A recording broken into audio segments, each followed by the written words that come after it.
article 353 du Code pénal, une deuxième partie, une deuxième vidéo, page 95 ici. Donc en fait, Kermer, dans le bureau du juge, il a l'impression qu'il est chez un psy parce que le juge a vraiment envie d'essayer de comprendre sa psychologie, l'intérieur, toute la réflexion, comment on en est arrivé à ce meurtre. En fait, ce qu'explique Kermer aussi, c'est que il a toujours voulu un bateau, il avait d'ailleurs prévu d'acheter ce bateau et puis il n'est jamais passé à l'action. Alors, les autres de l'arsenal qui se sont fait licencier, eh bien eux, ils ont acheté un bateau, mais lui, il l'a pas fait. À la place, il a acheté un appartement qui n'existe pas puisqu'il ne va jamais être créé.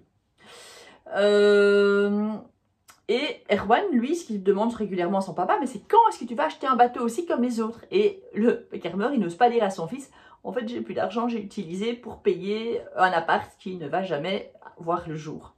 Et donc, il fait des mensonges à Erwan. Et Erwan, à un moment donné, il grandit ce gamin, parce que ça va quand même durer un certain nombre d'années. Et forcément, à un moment donné, il n'est pas dupe. Donc, ça n'aide pas, évidemment, dans le relationnel entre le père et le fils.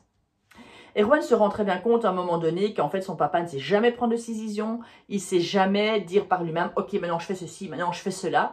Non, même la signature de ce contrat, en fait, c'est sans vraiment en avoir conscience qu'il l'a faite. Il s'est laissé emporter par le fil. Et puis voilà.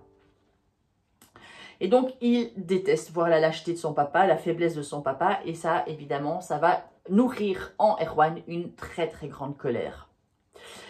À la page 98, Kermer dit que Lozenek, en fait, il continue à rester super sympa. Et donc, comme il reste, les gens se disent, c'est qu'il n'y a pas de souci. Parce que s'il avait été malhonnête, dans ce cas-là, il aurait fui, évidemment. Et donc, ça ne fait que renforcer la croyance des gens que, mais non, c'est une question de temps, ça va aller mieux plus tard, il faut attendre. Parce qu'ils disent, si il était parti, les gens disent, ok, on se met ensemble et on va intenter un procès. Mais là, un peu délicat, puisque le gars est super sympa et leur offre des verres avec leur argent, comme il le dit aussi lui-même à un moment donné. En fait, il se dit que c'est Lozenek qui a dupé tout le monde, il les a hypnotisés, il y a vraiment une brume. Et il dit c'est difficile de se réveiller quand on a comme ça été anesthésié. Et le pire, il dit, c'est qu'on le voit dépenser plein d'argent, il a un magnifique bateau, le bateau que Kermer voulait acheter, il a une magnifique voiture, il vit vraiment bien, et il dit, en fait, il vit avec notre argent, il dépense notre argent qu'on lui a donné. Mais personne n'ose lui dire quoi que ce soit. Et ce qu'ils disent en même temps, c'est que s'il dépense comme ça son argent sans compter, c'est qu'il a confiance dans le futur. Donc on doit aussi avoir confiance dans le futur, c'est juste une question de temps, et on aura le retour de notre investissement. Et qu'à un moment donné, parfois, il y a Kermer qui dit, oui, mais vous savez, comment ça va comment par rapport à l'argent, est-ce qu'on va avoir notre retour? Il y a Lozenek qui lui dit, enfin, Kermer, voyons, vous n'êtes quand même pas sur la paille. Et à Kermer, il va pas oser dire, en fait, si vous savez quoi, en fait, on est tous sur la paille, on est tous fauchés, mais personne n'ose vous le dire. Non, il dit, non, bien sûr que non, bien sûr que non. Et du coup, quand il dit juste, on s'inquiète un peu. En fait, ça veut rien dire. Personne n'ose dire les choses à Lozenek, en fait.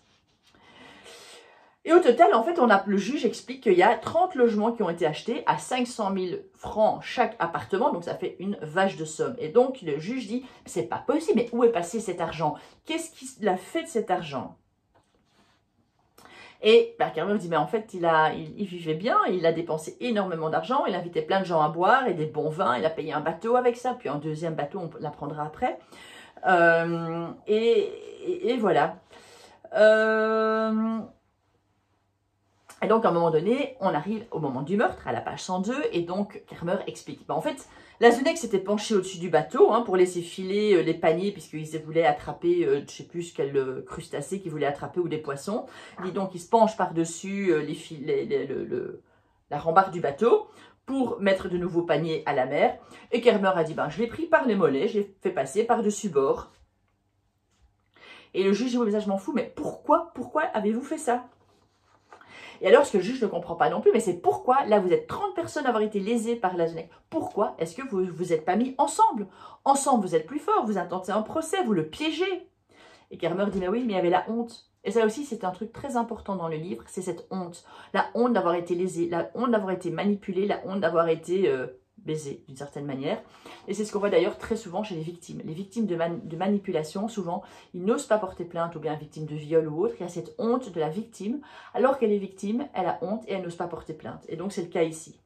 Et en plus, deuxième honte, au-delà de le fait d'avoir été baisé par Lazenec, la deuxième honte, c'est de se dire, mais en fait, je suis socialiste. Et en tant que socialiste, à l'époque, hein, années 80 ou même 90, on ne va pas faire d'investissement immobilier, ça ne se fait pas. C'est une ville extrêmement socialiste.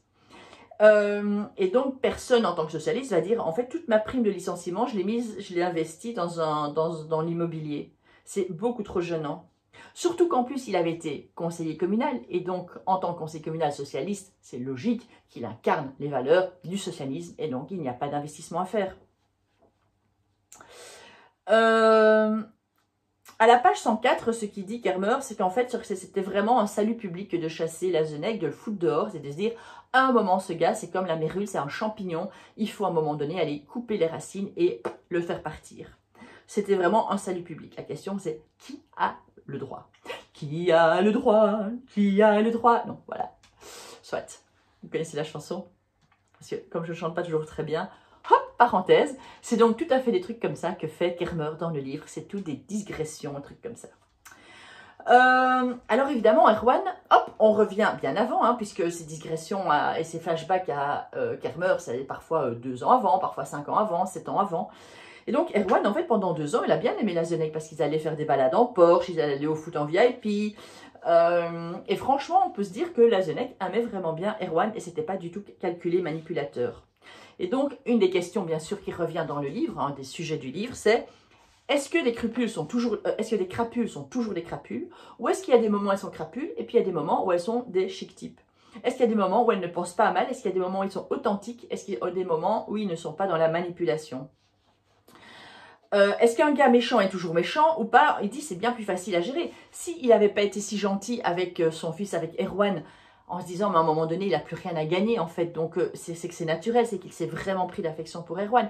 Mais si ce gars c'était vraiment un salaud, c'est tellement plus facile de dire les choses. Mais là il est parfois gentil, il est parfois bizarre, et donc forcément on n'ose pas lui faire de remarques.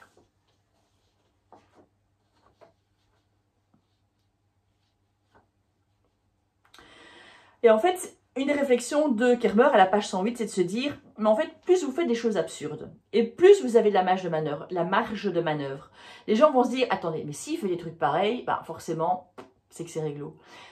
Imaginez, c'est exactement la même chose qu'un déménagement. Vous volez une maison où il n'y a personne et vous venez avec un gros camion de déménagement super visible. Eh bien, vous allez pouvoir vider la maison. Et si les gens, en plus, n'avaient pas, les riverains n'avaient pas de lien avec la personne où on vide la maison, en fait, ils vont dire, ben voilà, c'est tellement évident, ok, ben il déménage, on n'était pas au courant, on n'avait pas de contact avec lui, on ne se pose pas de questions. Et bien, c'est exactement la même chose. Plus c'est gros, eh ben, moins on va se poser de questions. Plus on prend des coups, eh bien, moins on va être lucide et finalement, on va accepter comme ça et on est groggy et on va dire oui, oui, oui, oui, oui à tout. C'est exactement la même chose, il dit, que ce qu'a fait Lazenec. Alors, le Goff, Kermer dit que le Goff, en fait, il ne lui a jamais dit.